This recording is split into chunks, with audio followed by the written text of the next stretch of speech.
The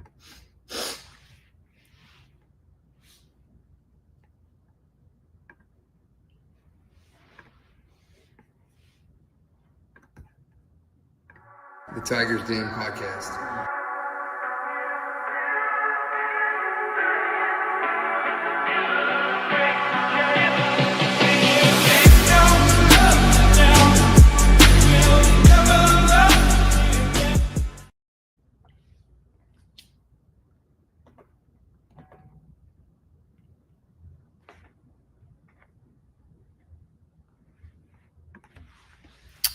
What is up, everybody, and welcome back to the Tigers Den podcast, season 3, episode 4.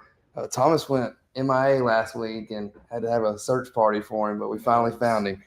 Got busy, school starting, got a job going, then went home last weekend, spent some time with family, did a lot of yard work, so yeah, the usual.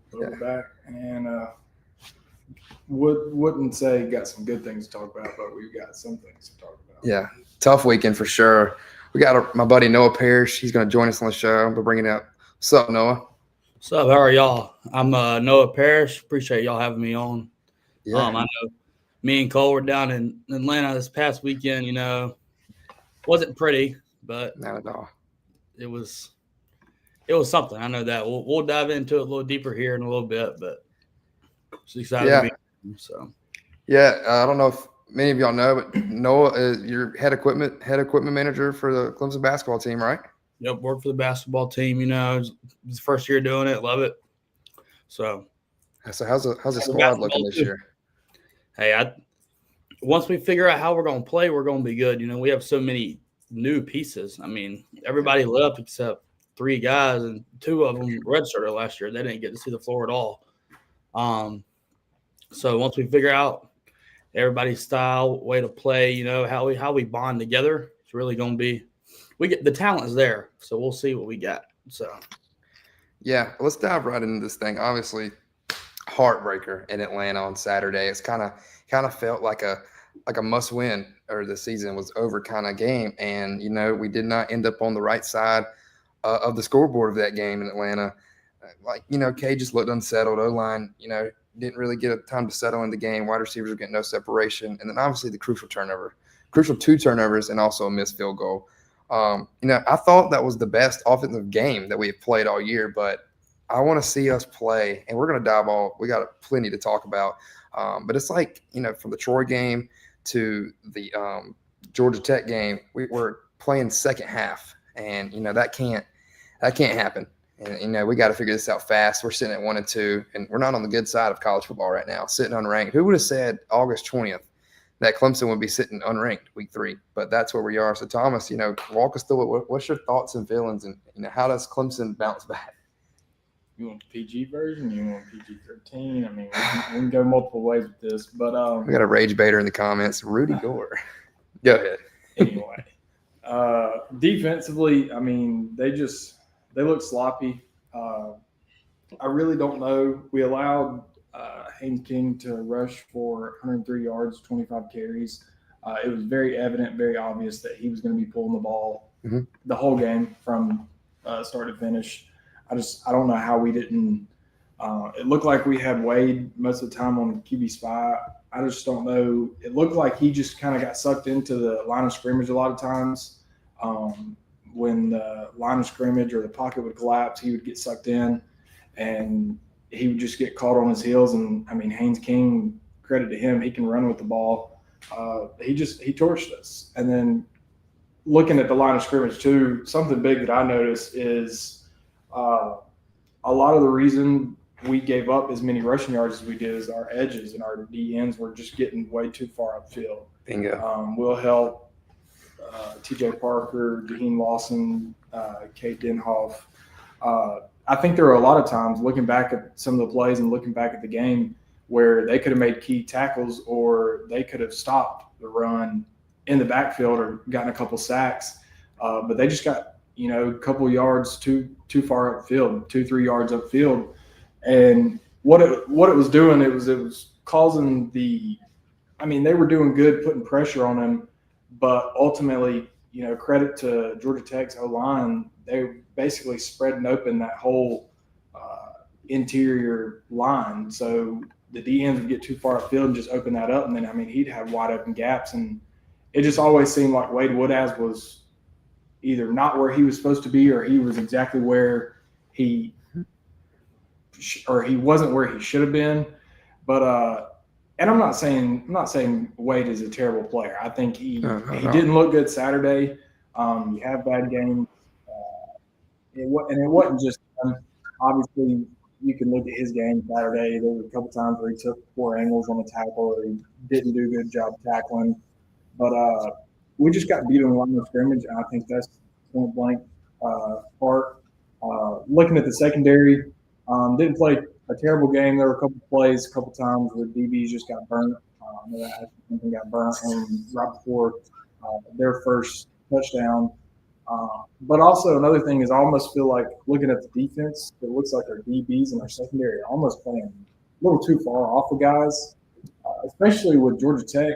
They never really were hyped up to have these great receivers. So I don't know why we didn't put a little more pressure on them, put a little more close that distance between us.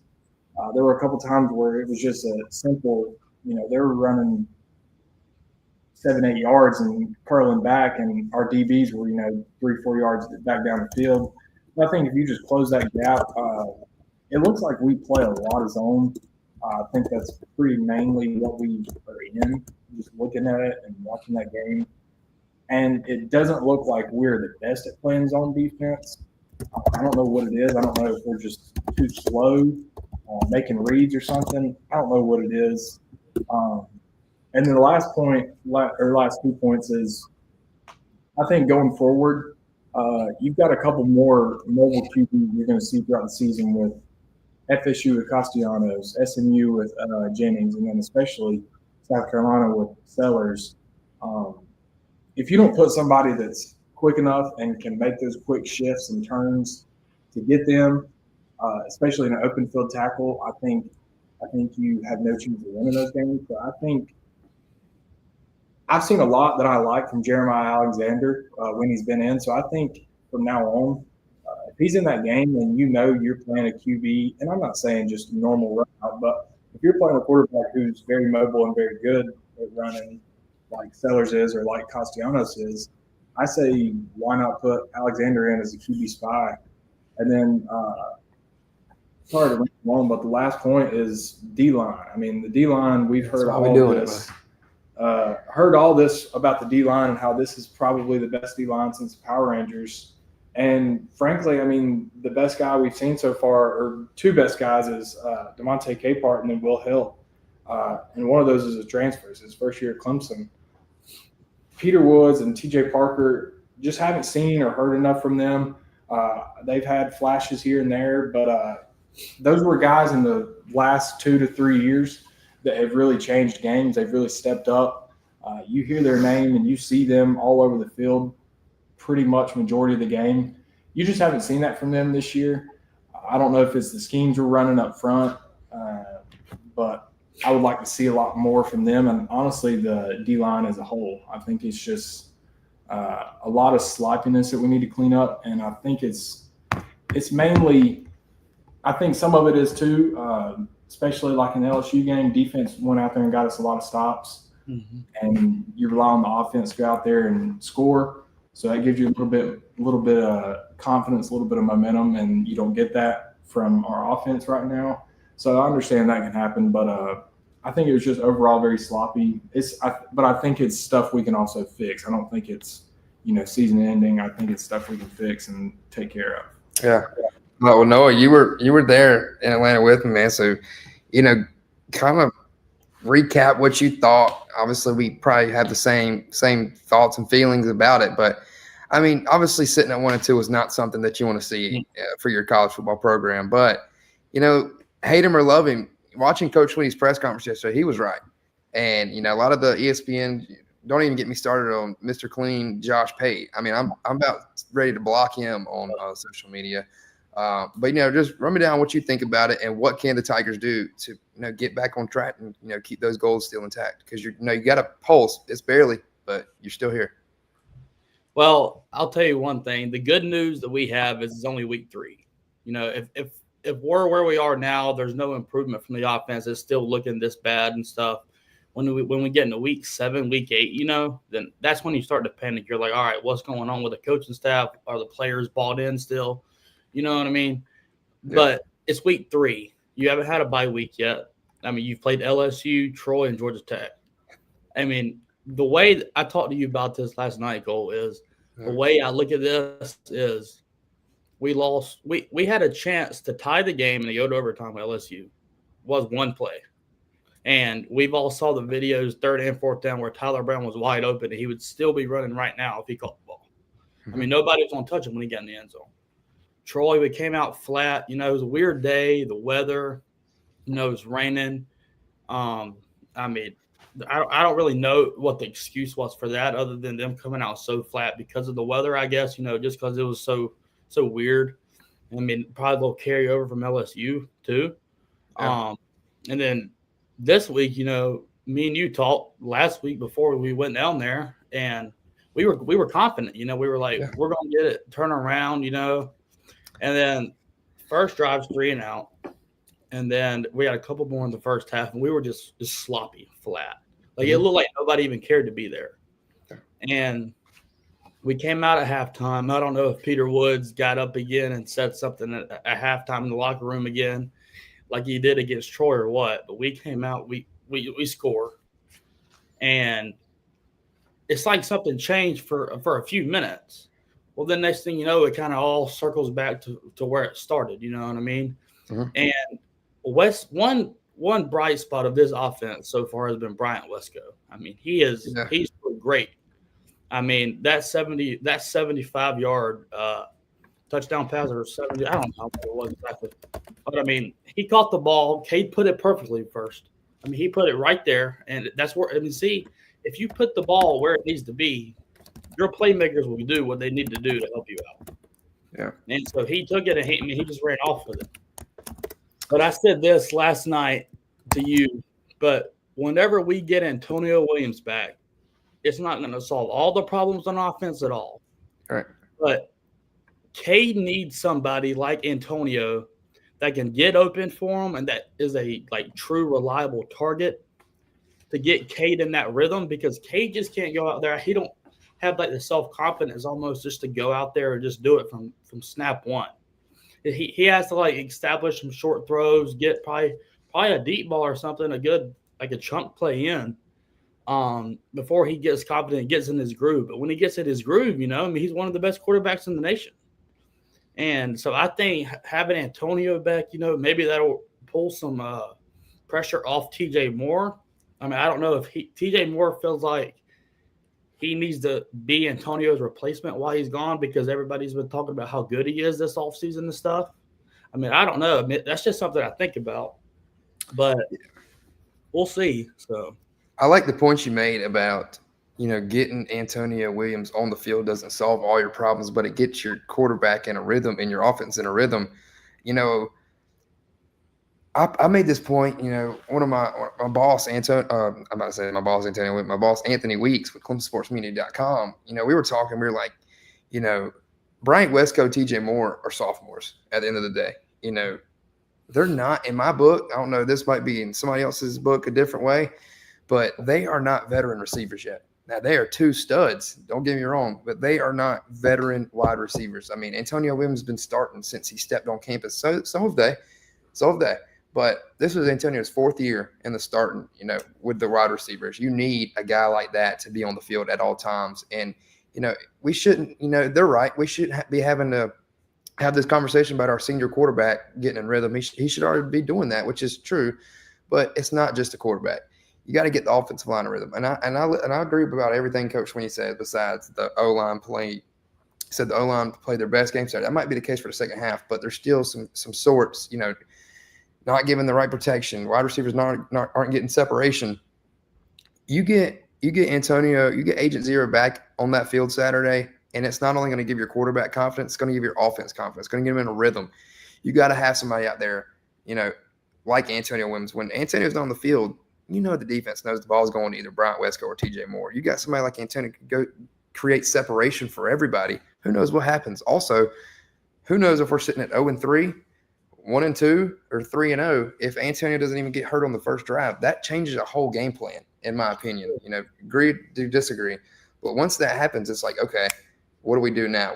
But like me and Jason Priester talked about this yesterday. We have the depth to win without Antonio Williams. We just haven't seen that depth, and we haven't seen the toughness. This is not a talent thing for Clemson. Clemson's not 1-2 because they don't have the talent. We have all the talent in the world. We have the best return class in the nation. We have the best wide receiver room in the country. We have not, if not the best quarterback in the country still, in my opinion. And I'm probably going to face a lot of backlash from that. We've seen Cade Klubnik play on the high stages of college football. We've seen him play at Texas, busted their defense up. The first team to do that all year. Still lost the game, but that was our best offensive performance all year. We've seen Cade Klubnik play on high stages before. And, we're sitting at 1-2, and you can't wait. You can't keep doing this so late. But like I said, the Tigers still have a pulse that's barely beaten. And we're going to see if they can figure it out this weekend because Syracuse Orange are coming to town. Fran Brown said he's coming to collect his dues from Dabo Swinney. And he gave us a lot of points on defense. Said they were effing nice. And, I'm a Fran Brown guy, but not this weekend. But, we have seen this Syracuse Orange team plays Clemson tough no matter what rank we are, what rank they are, what our records are. It's like if we go to the Dome in Syracuse, New York, or they come to Death Valley, they play us good. And, I'm going to pull up, if not, I think Steve, or what's his name, the quarterback, Angelelli or whatever. Not like over 1,000 yards already. Yeah, Steve Angeli. He has 1,072 yards, 8 touchdowns, 2 interceptions. Only a QBR 60.2, which sits at 61st in the nation. But this guy can throw it. And, watching our defense has played good for 3 games. Have they played a complete game? No. But this kid's going to come out here throwing the ball Saturday. And, people in our group chat are saying, oh, we beat up on a bad Syracuse team that doesn't figure out that identity of the team. And I disagree there. I think good teams find their identity against bad teams sometimes. When you're sitting at 1-2, you got to go beat up on a couple of bad teams to kind of get that confidence back as a team. And like I said, and we're going to get to this topic in a little bit later in the episode, but Clemson's schedule sets out for them. If they want to be 6-2 by the time the Noles get into town, they have that chance. They have 3 road games. I think 2 or 3 road games. You got at BC and you got at North Carolina. The rest is at home. You play your games in Death Valley. You got Syracuse at home. You got SMU at home, and you got Duke at home. Our schedule is in our favor right now. Why not go out there and do it? And I think they can. And Thomas, I saw you had a tweet pulled up. I think it was about with Clemson, Cade Klubnik and Clemson playing with Antonio Williams on the field when he's not on the field. So I'll let you pull that at him. Yeah, so saw Faxon post this on Twitter this week. Just some stats talking about Antonio Williams.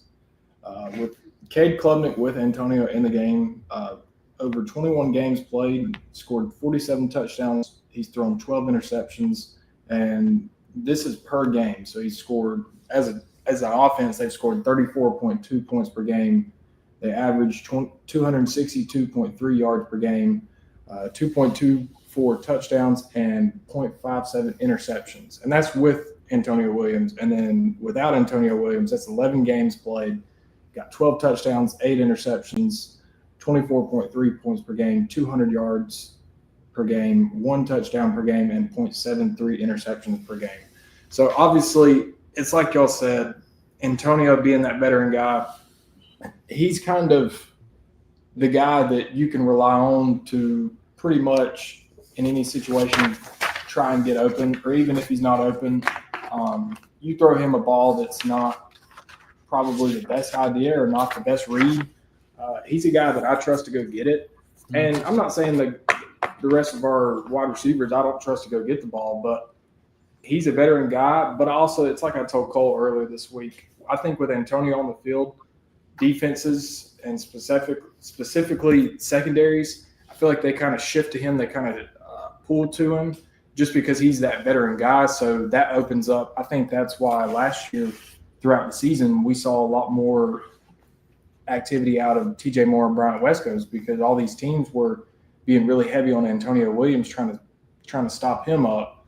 Meanwhile, 2 of the best freshman wide receivers last year getting, crazy stats as true freshmen starting on a Clemson team like that, just because defenses, I wouldn't say are scared of Antonio Williams, but they know the trouble he can cause for them.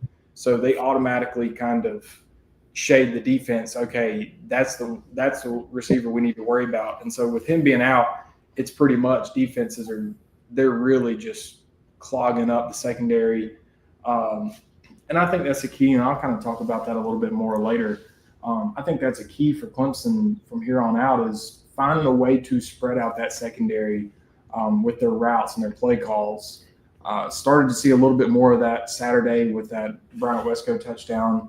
But it's just a lot of the play calls, it looks like we're running 5 or 6 yard curls back on third down when it's 3rd and 8, and we're running curls like short field, not even going for the sticks. I mean, you just can't do that, especially with. I'm not saying Georgia Tech's secondary was bad, but I don't think they were really that good. I mean, the couple of balls we had that were in play, they were either there was 1 or 2 that were overthrown, or our wide receivers just dropping them. I think that's another key is, especially with Antonio out, wide receivers that are in the game, whoever they are, they got to catch the ball. Yeah. I mean, I'm not saying all those balls were catchable, but you look at the last drive of Clemson before they punt it to Georgia Tech, who then goes on to score and tie it up. Bryant Wesco catches that ball on 3rd down. That's first down. That's potentially we go up by 10. It might have been 10, or it was going to be an odd number because of the they had to go for the 2, which they ended up doing and getting it. But it's one of those things. I can't remember. Were we down? Were we tied? Or did we have the lead for a minute? We were up. We were up. Yeah. So it was 14-13 or 14-12 or something. You catch that, and I'm not going to put that on Brian Wesco because he looks like the only wide receiver out there that's showing up. Yeah. But I want to go back to this Georgia Tech Clemson game and talk about a player, Ian Shefflin. Hate it or love it, I love the play. I loved it. I thought it was a great play call. I mean, he forced a timeout, and then he got the PI call. Probably should have caught the touchdown. And I'm not people talking about why is Tristan Smith not getting that ball, why is Ben Zakir not getting the ball, also Pat Henry, because you throw them out wide like that, they know the ball is going to him. Ian's a mismatch situation. And did I think we were going to throw the ball to him? I did not. I thought we were just going to feed it up the middle. I thought it was just to throw him off. But daggone, we did throw it to him. I almost had the touchdown, the and one. But I'm going to get your take on this, Noah. Obviously, you work close with basketball, and you're all around that. So I love the Ian Shefflin play, and I'd like to see it again. Well, I'll tell you what. When I saw him trot out there, and he had that one-on-one on the outside, and nobody was near him, I mean, I was like, I was just like you. I was like, do you give it to your 235-pound running back, or do you throw it up to your converted basketball player, now a football player? And so after that happened, we got the PI, and the basketball group chat of all of it starts going nuts, saying Ian Shefflin boxed the guy out to get the ball. He about had it, They were like, Coach Brownell taught him that. Like, they were going nuts. And we talked about it Monday, but literally, if you go back and watch that play, he literally runs, turns back into him, and literally boxes the defender out to get to the ball. Yeah. Like, he was so close to having it, too. I mean, I think I like the play call. Was it the right time? I don't know about that. That's the only thing. Like, when you're late in the game against Georgia Tech in your first ACC game and it's already a dogfight, I just don't know if you really run Ian Shefflin out there. But right. Dabo said yesterday, which I found is very interesting, is that he got asked about Tristan Smith and why he hasn't played. He said that Tristan has to show the coaching staff that he can be trusted. And I haven't heard that all offseason. They raved about him all offseason. Mm-hmm. And so I just find it interesting. But I'll say one more thing, not really related to that, but my dad's talked about this all the time. The amount of batted balls Cade has at the line of scrimmage is ridiculous. Like, I've always thought about why can't we throw it across the middle so much like we did to Wesco? Let's get them running, in space. But, I mean, it's hard to do that when all you're doing is getting the ball batted down. And so I would like to see it more. Maybe I don't know what Cade can do, just be a little more aware, I guess. Mm-hmm. But that's just something I would like to see. I don't know what y'all think, but I mean, I think you got speed, so yeah, and that's I've kind of seen a little bit of that. The biggest thing I've seen is if you go back and watch a lot of his plays, third and fourth down end of the LSU game, a couple of times even throughout Georgia Tech, it's almost when he snaps the ball, his eyes are on one receiver and one receiver only, and he's pretty much I don't know if it's in his mind or if that's how the play is designed to. That's the primary receiver, so he thinks the ball has to go to them. But it's pretty much like I'm throwing the ball there, like that's where this ball is going. And we saw that on the pick, not pick six, but the interception on the goal line is that linebacker, DB, whoever it was, he was sitting right there. I mean, he had eye contact with Cade the whole time.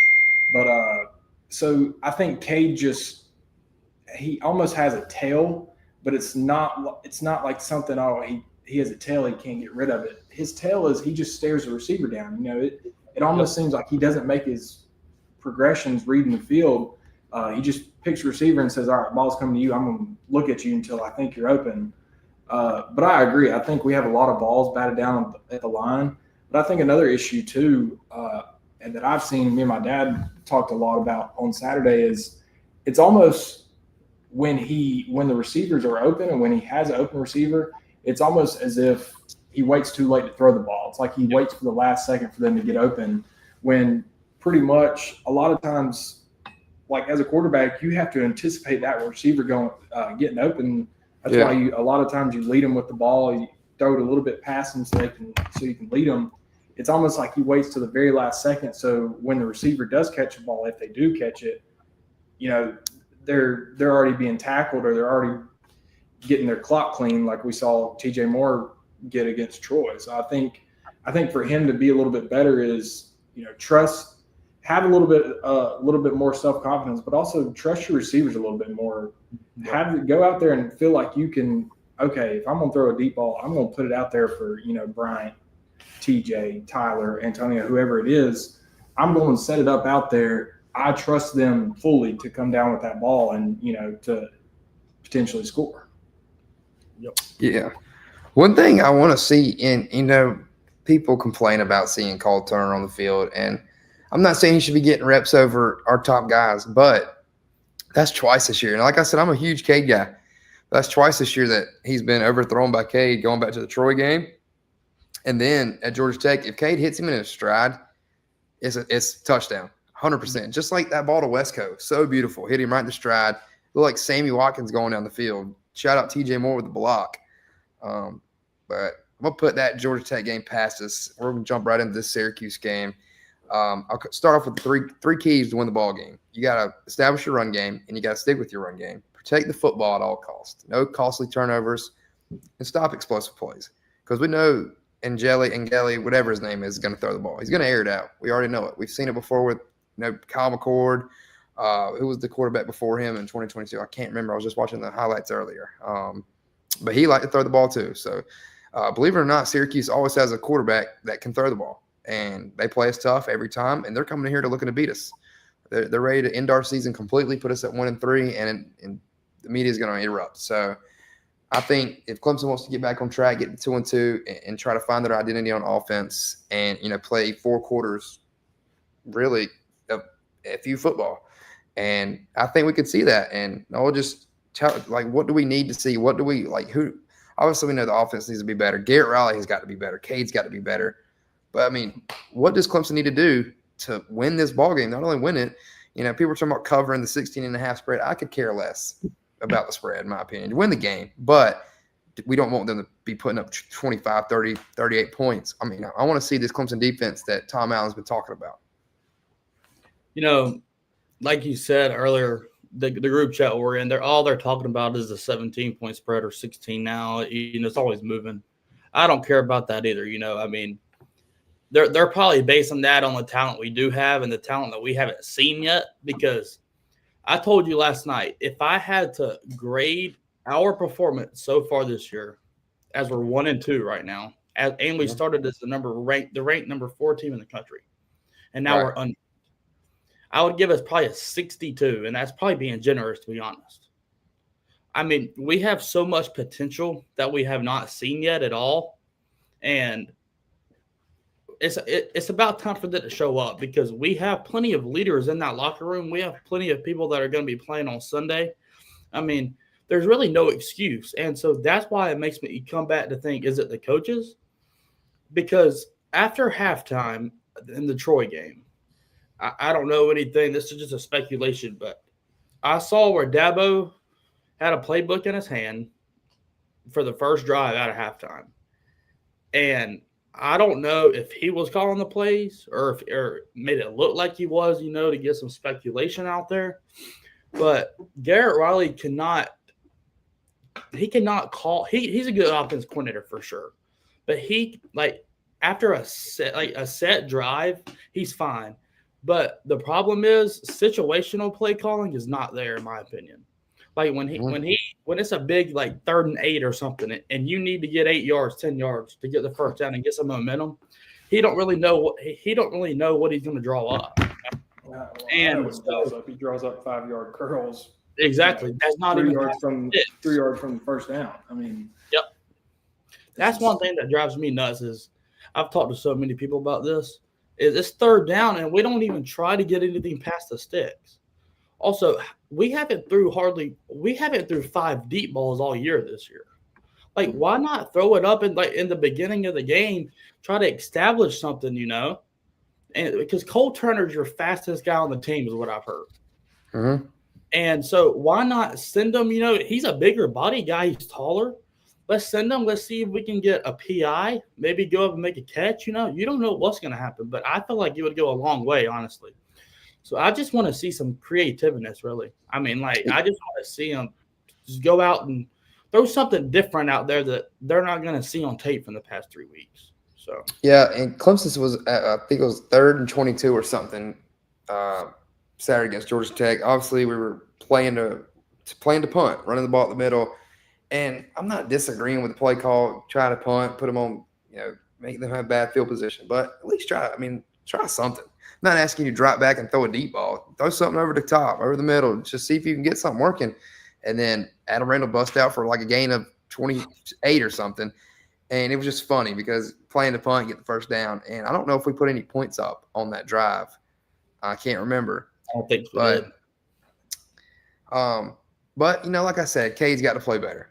Number one. I mean, he's your 4th-year quarterback, and all these people are asking for Vizina and stuff like that. It's not now if everybody was going out there and the defense is getting the defense is getting stops, but it seems like we can't get off the field on 3rd down. But say the defense was getting off the field completely, wide receivers were getting separation, offensive line was giving him all the time in the world, and he just sucked. I would get making the switch. All right. But as of right now, it is not all on your quarterback. Is why I'm not ready to pull the plug on Cade Klubnik because we've seen him play at the high stakes.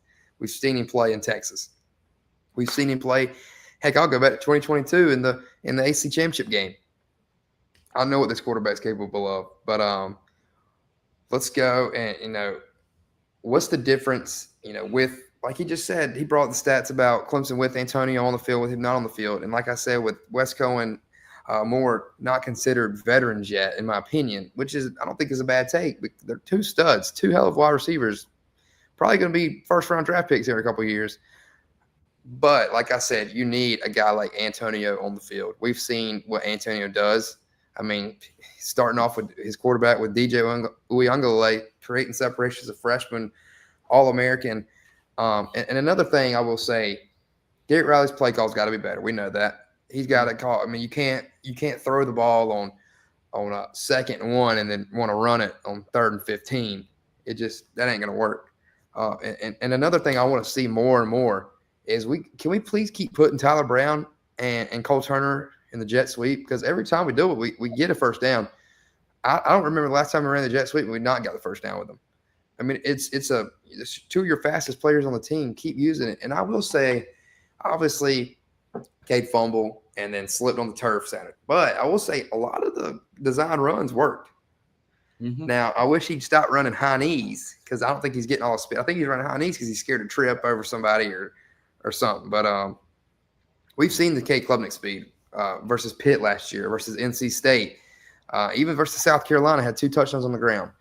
So we know the talent. We know where this Clemson football team is at. We know we're at 1-2 right now. But, what can we do? What can Clemson do to fix this? And I'm all these people hating on Dabo in the press conferences. What's he supposed to go there and bash his team? I get he can, he said we've sucked right now. He says we're not playing to potential. But people got to realize what you can say and what you can't say on TV. But from there, Noah, we do a college football pick 'em every week. We are going to go to that now. We are going to start off with Texas Tech versus Utah. Utah coming this game at 3.5, a point favorite. I haven't watched Utah play that much this year, but it looks like their quarterback 65 for 89 on the year, 7 touchdowns, and then Bear Morton 57 for 81. They're both sitting at 3-0. This is a 16-17 matchup.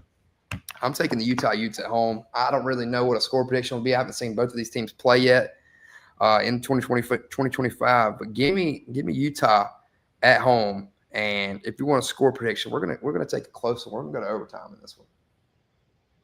28-31.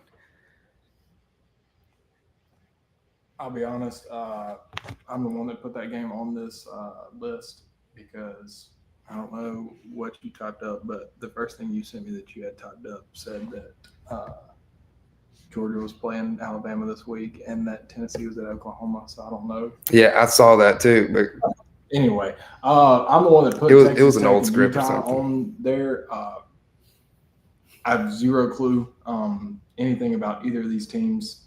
I know obviously they're both ranked in the top 25, but I'm just going to take Utah. Simply put, I think they get it done, but I don't even know a score prediction. I haven't watched him play. Utah money line. Yeah.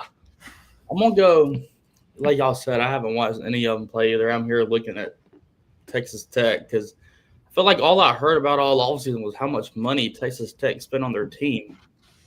And I feel like I saw that everywhere. So I don't know who they got, though. But, they both of them's played nobody.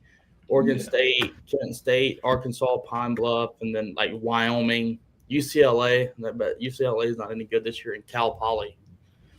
So I don't know what to expect. I'll go with Utah too, just knowing a little bit more about them, I guess. But not a clue on a score prediction either. So yeah. But all right. Well, then looking at the second game, Auburn at Oklahoma. I think Auburn's ranked 22 going into Oklahoma. They're 11. Is that? Yeah, 11's right. Playing in Norman. I think I'm taking Oklahoma in this one. I honestly have liked what I've seen from John Mateer. Obviously, Venables has that defense dialed in, which you can still hear.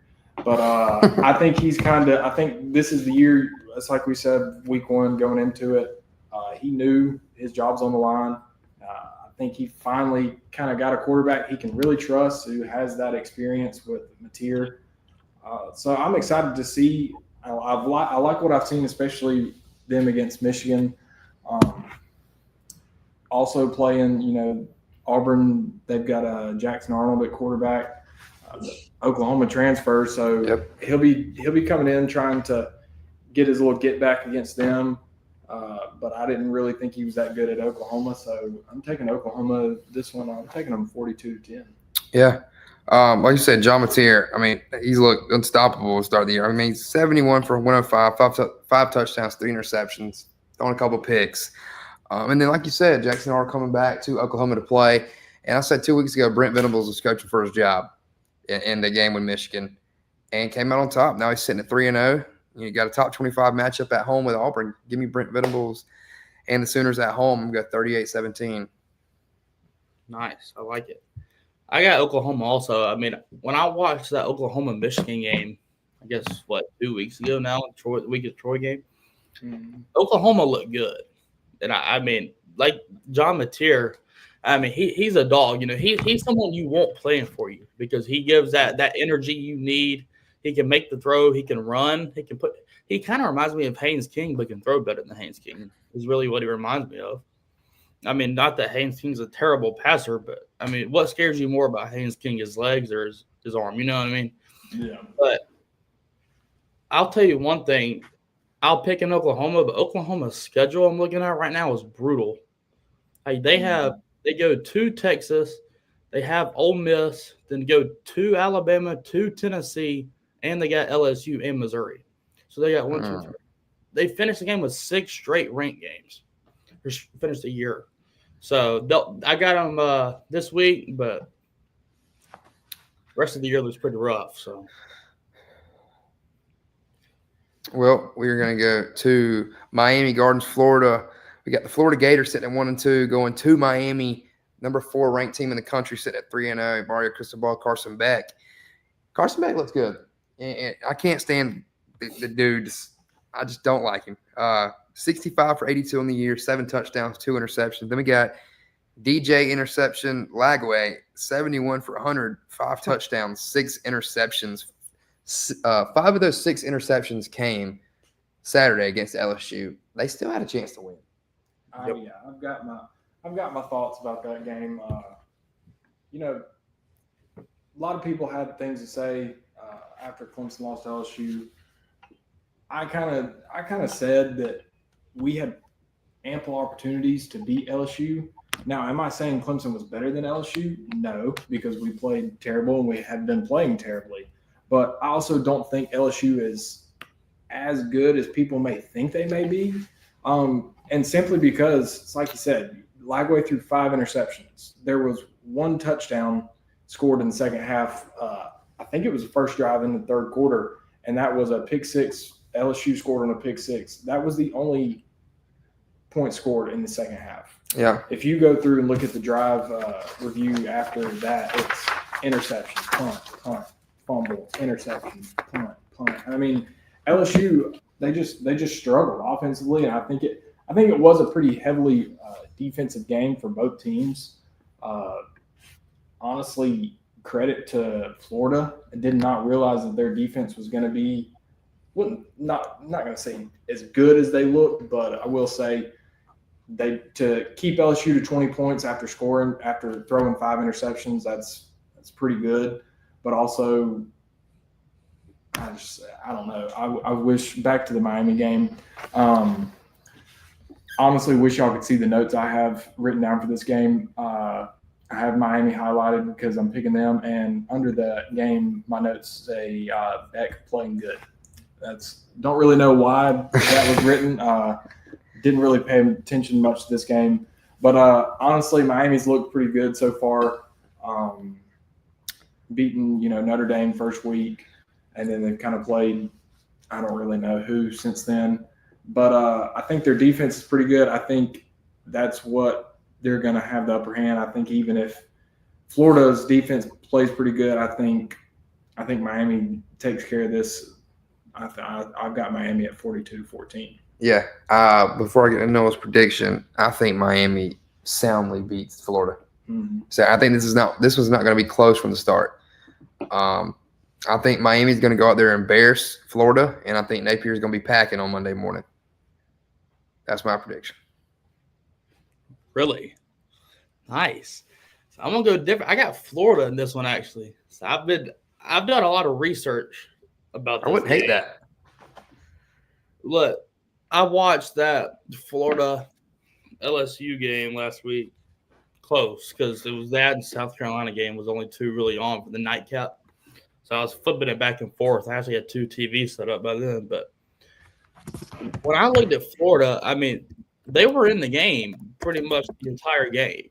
And LSU's offense, everybody was raving about their offense. They're kind of like us. They've looked better than us, but they haven't looked at anything near their potential.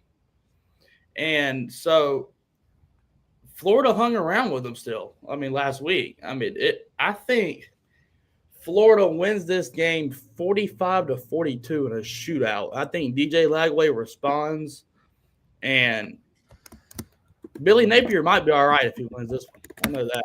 So we'll see. But game day's there, I think. So. I mean, and I don't 100% disagree with that pick. This is one of those games where, especially like you said, how Florida played last week against LSU, and how they performed offensively. This would be the game that they go out there and they just play lights out, and somehow Billy Napier finds a way to save his job for another week.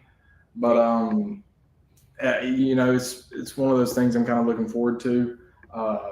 And that's what me and my dad talked about this weekend is I would say college football as a whole right now, pretty much across the board, other than Ohio State and maybe Georgia. I'll say Georgia looked good against Tennessee.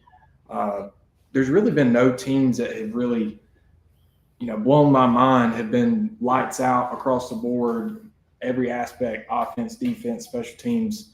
So I honestly feel like college football is pretty wide open this year. It's pretty much whoever goes out there and wins it.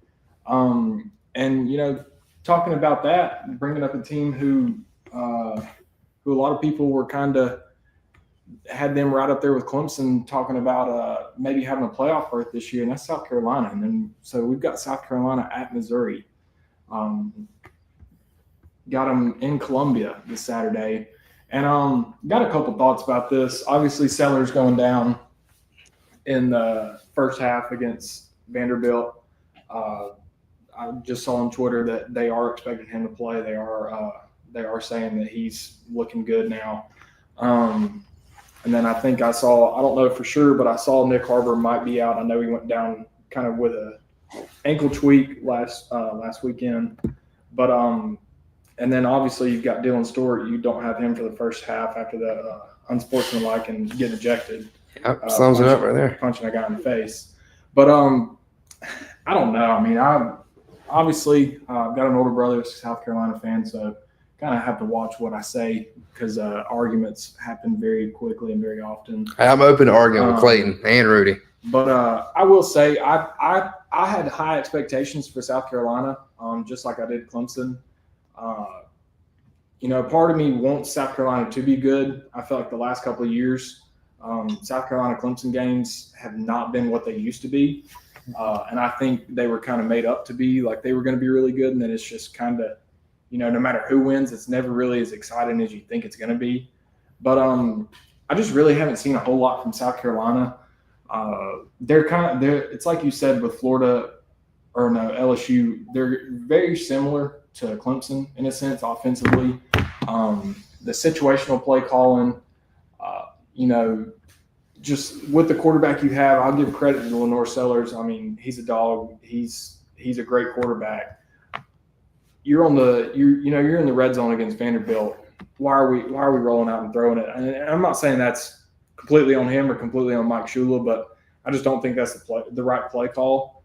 And then I'll say South Carolina defensively, I think they're pretty much kept in games by their front seven, especially Dylan Stewart, and not just him, but across that D line. But I think their secondary is where they really struggle. Obviously, they got a couple injuries out there, but Vanderbilt just kind of tore them up. I think once Sellers went down, I think Vanderbilt was up 14-7 at the time, but I think once Sellers went down, Vanderbilt just kind of smelled blood in the water. And not to mention Luke Doty came in the game, which that was a very questionable. Why don't we put Aaron Nolan in there or Cutter Woods, at least let them get some reps? But no, you're going to put your 7th year 29-year-old quarterback from Myrtle Beach, wide receiver, kick returner, running back, quarterback in. But anyway, I don't know much about Missouri, but I know South Carolina, they tend to play Missouri really closely no matter which Columbia they're in. I just haven't seen enough offensively from South Carolina. I think I saw where they're averaging, 17 points a game offensively right now. Yeah. Which who knows? They may get up to Columbia, and I know they kind of have a little bit of a heated rivalry with the Tigers up there and Drinkwitz, especially Beamer. I think he kind of gets a little heated with Drinkwitz sometimes, but I just don't think offensively South Carolina can pull it together this week, especially coming off that loss to Vanderbilt. Obviously, I think it's like I said, I think Lenoris they said he is playing, but you still don't know if he's 100%. So I'm taking Missouri 34-20. Yeah, I kind of had a little bit of arguments with a couple people the other night about this game. Sellers went down. Was it 14-7? Vandy was playing confident and fast with Lenoris on the field, getting him. They were stopping his run, weren't letting him get outside. Vandy wins that game with Lenoris on the field or with him not on the field. And I want to say that now. I mean, Diego Pavia is out there laying haymakers on anybody he can get to. And Vandy controlled that game the whole time. Now, one thing I will ask Beamer is why are you keeping Doty in the game when he's not giving you a chance to win? It was 14-7. Yeah. Got out there the first drive, he just looks terrible. And people are going to say, oh, he had a touchdown the first play, but they blew it dead to review the call. Well, as soon as somebody hears the whistle in the backfield, they're going to stop running. But South Carolina's traveling to the other Columbia. Missouri sitting at 3-0, 23 in the nation. Drinkwitz, he knows if Sellers plays what to expect. He knows the ball is going to be in his hand at all times. I think everybody in the country knows that. So that's why, I mean, we've seen Lenoris throw, a deep ball to Harbor in the VT game. They thought that was a huge win. Now, look, VT's 0-3, bit pry out the door. So I'm going to keep this short and simple and sweet. Give me the Missouri Tigers. I'm going to take them 38-14. And before you go, I will say I really think we see Drinkwitz probably take a page out of Vanderbilt's book. I'll give credit to Vanderbilt. I don't like Pavia. You don't like him? I don't really like him. Just I think he's a good decent player. I just don't like him. But I will say Vandy's their game plan basically running up the possession time and keeping possession that long. I think you see a lot of that from Missouri and Drinkwitz this weekend. I think they try to run the ball down South Carolina's throat. I think they run it very heavy, especially in the first half. And then I think if they have success, I think you see them come out second half and throw some deep balls and throw some passes. But I think Drinkwitz, he always kind of has something up his sleeve for South Carolina and for Shane Beamer. But I think that's something you potentially see from him is taking one out of Vandy's book because it really hurt South Carolina. It's like you said, coming out at halftime they were only down 14-7 or 21-7. They have a chance to come back, but it's like me and my brother talked about it. It was hard for South Carolina, who was struggling offensively anyway, when Vandy is spending 9-10 minutes of an offensive possession. Yep. No, I totally agree, Thomas. I mean, like you said, Cole, I've heard so many Carolina fans talk about how different the game is if Lenoris is playing. I'm sorry, it's not at all. I mean, if he's playing or not, you're not going to win that game. And I like Diego Pavia. I mean, I'd like him on my team. I can see why people don't like him for sure, though. Also, yeah. But I love watching him play. The swagger he plays with, and just the backyard football. That's what they said on the broadcast this past week, and so I think that's awesome. But just going back to South Carolina, Missouri, I don't like South Carolina at all. Never have, never will. So I got to be careful what I say. But Bo Perbula at Missouri now is a big deal, I think. I mean, he's already – I know him and that other kid were fighting for the starting position, and they both played week one. And then that other quarterback got hurt, and I think he's out for the year. Yeah, that was in the John something. I put on a Thursday night. Yeah, it was Marshall, drive, I think, or something too. But we'll see. Central Arkansas, and but yeah, I mean, I honestly think that Missouri handles this game well because if Lenoris does play this weekend, I don't think he will be at 100%, honestly. I think they realized that they must not trust Aaron Nolan, first of all, if he's third string. Yeah. Because, like, they were raving about him and stuff, but Luke Doty's over him. Like, that just doesn't make much sense to me. And no hate on Luke Doty. I mean, probably a good guy and everything, but, I mean, I just don't know if he can lead you to a win in the SEC, really. I mean, not against somebody that is halfway decent, too. So I got Missouri 34-17. I think that they win this pretty confidently, but South Carolina, I think that another thing. Sorry, I forgot to say this. I was talking to somebody yesterday, and they said Mike Shula. The problem with him is he's trying to make Lenoris into too much of a pocket passer, and that's not what he is at all. Right. If you like from through 3 games last year to through 3 games now, he has so many more like rushes with his legs last year than he does this year.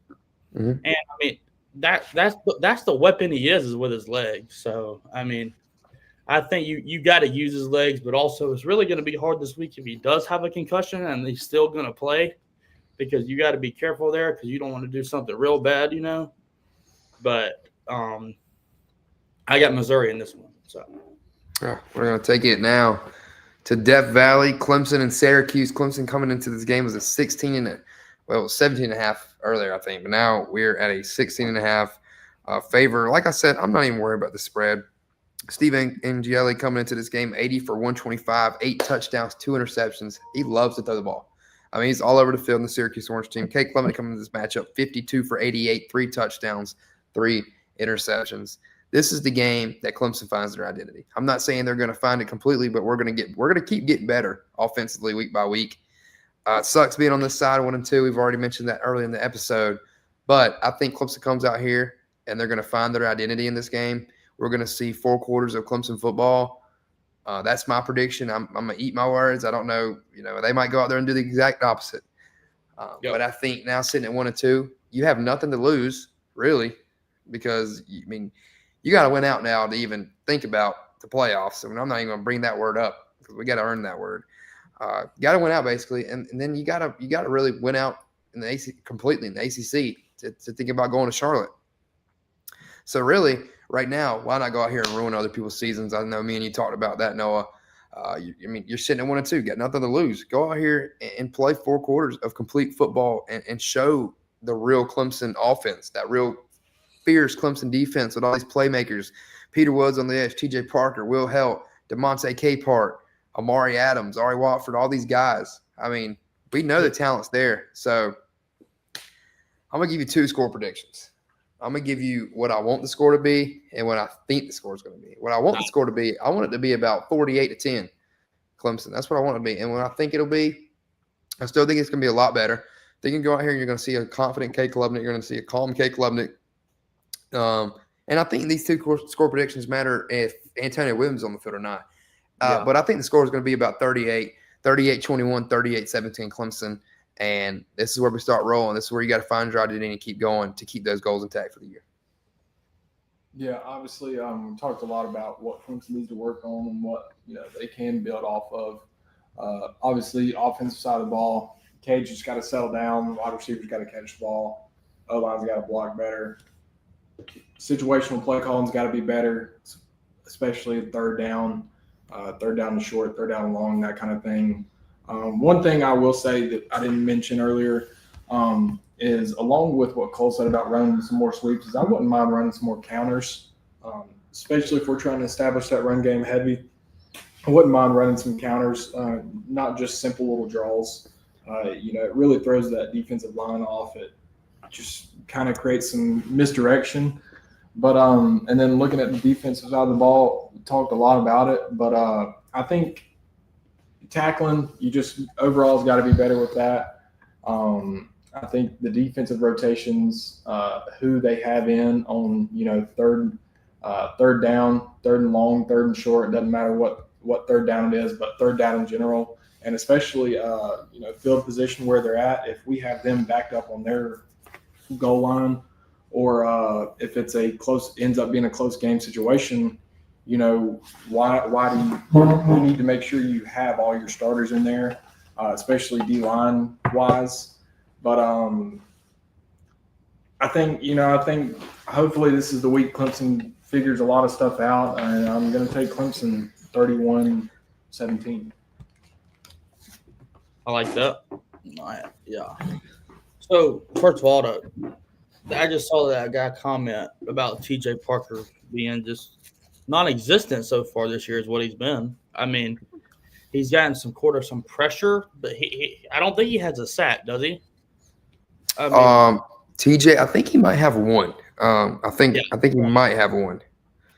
But in my eyes, I don't think he's been the true disruptor that we all thought he was going to be this year. You know what I mean? We thought Will Held on one side and TJ on the other is going to be just terrible for both tackles.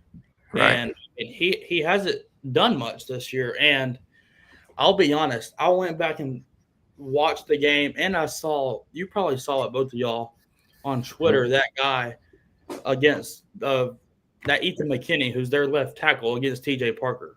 That right. Twitter, those clips. And it's like once he fires off the ball, and once he engages, he makes like 3 moves to try to get around him. And if he don't get around him, it's like he almost just like gives up almost. Yeah. And T.J. Parker had a sack in the Troy game. Yeah. Okay.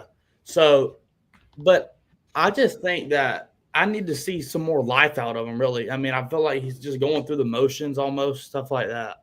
But I'll talk about the Syracuse game pick yet. So I got 2 score predictions for this game also. I just want to see a complete game, I don't care if it's a low-scoring complete game or a shootout, I just want to see a complete game and just see us play halfway decent, because we haven't played nowhere near that anytime this year. But I'm going to say this little story real quick. So I got a buddy that – it's just something I find interesting. I got a buddy that he has a girlfriend, and the girlfriend is friends with Antonio Williams' girlfriend. And so last week we were texting, and so the girlfriend was over at their apartment, and he asked her how Antonio – she was like, he's fine, he should be back for the Syracuse game. That's what the goal is. That's what she said. Well, then it comes up that he did not want to travel to the Georgia Tech game. He told Dabo that.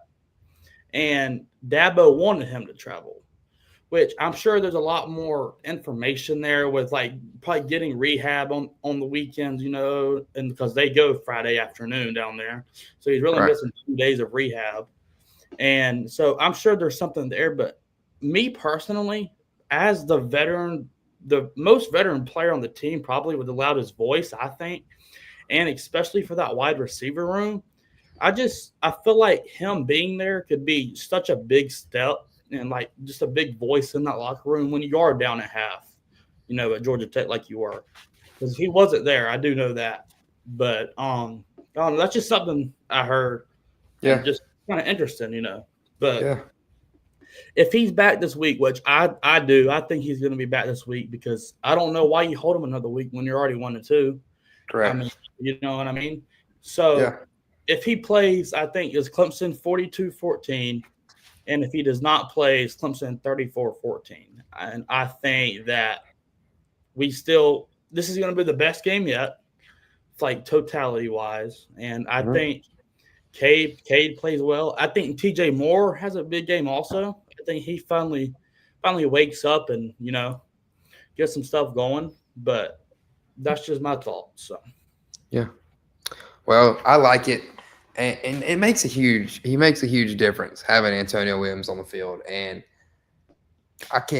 tomorrow at about 8:00, unless we announce it earlier, the injury report will come out, and I think it'll say questionable or something. I guess Friday is when the real playing or not will come out. So we'll see. I expect him to be back. He's been practicing now for 2 weeks. He's been practicing. I mean, he practiced the week after the LSU game. But I think now you're sitting at 1-2 as a senior wide receiver. You have to come. You have to come back and play. And I think obviously he's not going to come back another year, but I think he does have another year after this year too, because of that red shirt he used in 2023. So there's a lot on the table for Antonio Williams to see what he does. But obviously that's going to be a huge piece. Well, Noah, thank you for joining us. Thank you Hopefully for we get a big win this week. Get back on track. Let's get to 2-2. I know that it sucks to say that, get to 2-2. She's usually saying let's get to 4-0, 3-1, or something like that. But here we are on this side. And I meant to mention this a second ago. The NCAA has ruled out and eliminated the spring transfer portal window. So we are now down to one portal window, which is a good thing. I like that a lot. Limiting. Like it was the whole Nico and Joey Aguilar switch. I mean, Joey Aguilar leaves App State, goes to UCLA. Nico leaves Tennessee, commits to UCLA. Joey Aguilar leaves UCLA, goes to Tennessee. Just the whole, that's got to stop. And so down to one portal window. So obviously the NCAA is starting to do something to figure out all this bull crap in college football. But as always, I'm Cole. Thomas. Thank you, Noah, for joining. Noah, we're going to probably get you back on here next week. It was some good talk. Hopefully we get back on here with a big win at 2-2 going into the bye week. So we'll have a bye week show next week, and then we will have our North Carolina show. But as always, thank you for joining the Tigers Den podcast, and we will see you guys next week. The Tigers Den podcast.